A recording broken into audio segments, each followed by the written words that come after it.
G'day guys, it's Nathan Birch here from B.Invested.com.au. I just wanted to hop on camera today and talk to you a little bit about what's happening in the current market in Sydney and New South Wales and what we're experiencing as far as property sales and property growth. So I don't know what you've been seeing in the media lately. I haven't been checking into too much of the news.com or anything like that. Been too busy for that stuff. But what I'm personally seeing is a big shift and something I've been expecting for a long while and been talking about for many years and been seeing more and more over the last couple of years. And that is the Sydney market is moving and it's moving upwards. And the reason behind that is a few underlying foundations which we need to consider. And I wanted to run through that with you all today.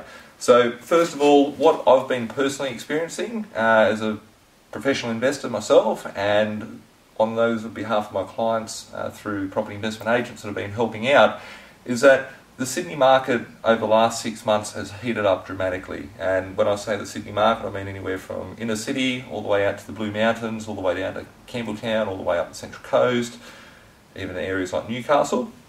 And what I'm finding is that properties are actually selling for more than asking prices. So today I'm just up travelling around New South Wales as I do, and I've been working on deals as I've been on the road and talking to agents. This video comes with a bit of frustration because things are just selling straight away, and as soon as I hit the marketplace, what I'm finding is that, for example, units in Mount Druitt, we've spoken about Mount Druitt units for many years and have been buying properties out there and making lots of money. Personally, I love it because the property market is moving and each property I've bought is making an extra 50 grand every 6 months sort of thing. What it means for other investors is that it's harder to get these sorts of properties that are cheaper, and you have to be a bit more creative and look at the numbers and go, okay, this deal's great, I'm going to take action on it immediately. So, for example, units in Mount Druitt today, like an old unit, they're selling for $230,000. This is June 2013, I'm forgetting what year we're in at the moment, but June 2013, two-bedroom units in Mount Druitt started around at $230,000. Going back 12 months ago, you could have picked up a cheap unit there for about $190,000, $200,000, still under that $200,000 price range. Rents on these properties around that $300, $310 per week, $320 per week. Obviously, as the properties are newer and modern and different sorts of configurations, they do go up in price up to anywhere to about $300,000. What do I foresee for Sydney over the next 6 months, 12 months? What do I see happening in the market, and why is this all occurring? Why is this occurring? We've got very low interest rates, the lowest it's been from the RBA ever. 2.75% interest rates. It's just cheap. Banks are offering interest rates at 4.99%, cheap. Cash flow, most properties are becoming cash flow positive. Lots of investors moving back into the market as you're seeing confidence come into the market. Why are the yields so great, and why is it attracting lots of investors to buy?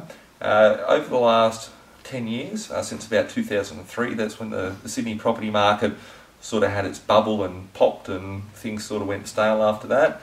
There's been a few little spikes, but the market went down, came back up a little bit, and has remained pretty stable since. From that, what has happened? We've had the GFC in the middle. There's been a lot less finance for construction loans. There's been a lot less building.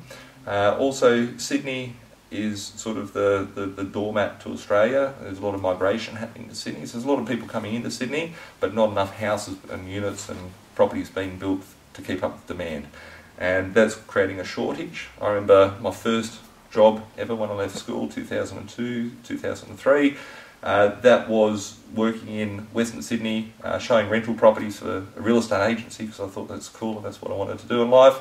And I remember at that point in time, properties would sit on the market vacant for anywhere up to 2 months, 3 months, 4 months, and you'd have to give away a couple of weeks free rent to get someone in there. In the current market, what we're finding through our Blink property offices is that when we have an open home on a property, there's just an abundance of tenants lining up, and we actually end up walking away with 3 or 4 applications, depending on the property. You could have half a dozen, could have a dozen, but there's a strong demand of tenants there, and as rental properties over time have high yields on them. People turn to buying, especially when interest rates are down where we are today, and it's just pushing a pent-up demand here. So prices are rising in Sydney. Where do I expect it to stop? Where do I expect it to cut out? Personally, I think that we're probably halfway through that cycle. It's not out there too much in the media, from what I understand. There's talks of properties that are going up and all that sort of stuff, but I do believe that probably halfway there.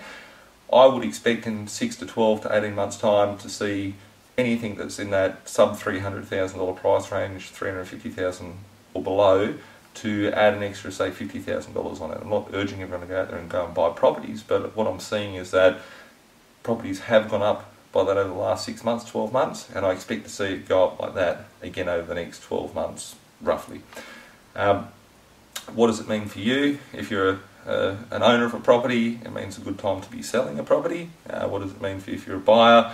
You need to be very conservative when buying a property. You don't want to be caught out paying too much for a property and losing money. You want to make sure that you're buying the properties, as I always say, below market value, with having a good strong cash flow there to support it. And also, when you find a good deal, it's important to take action on it straight away. I see too many people sit there and they will wait, see what happens, or have 24 hours to think about a property to make a decision. It's very important in a marketplace where you do your research before going out to see a property, making offers before the property even comes on the market, from networking with real estate agents, and obviously once you've got a property with an offer and acceptance, sign a contract, get in a cooling off period, and get your due diligence done from there. Because if the property sits there for too long, it will sell and probably get a lot more money than what you're paying for it. So with it, I just wanted to hop on YouTube, tell you about what I'm seeing in the property market currently. I am still buying lots and lots of properties, and I'll keep you posted on other videos with that. Until then, we'll catch up soon.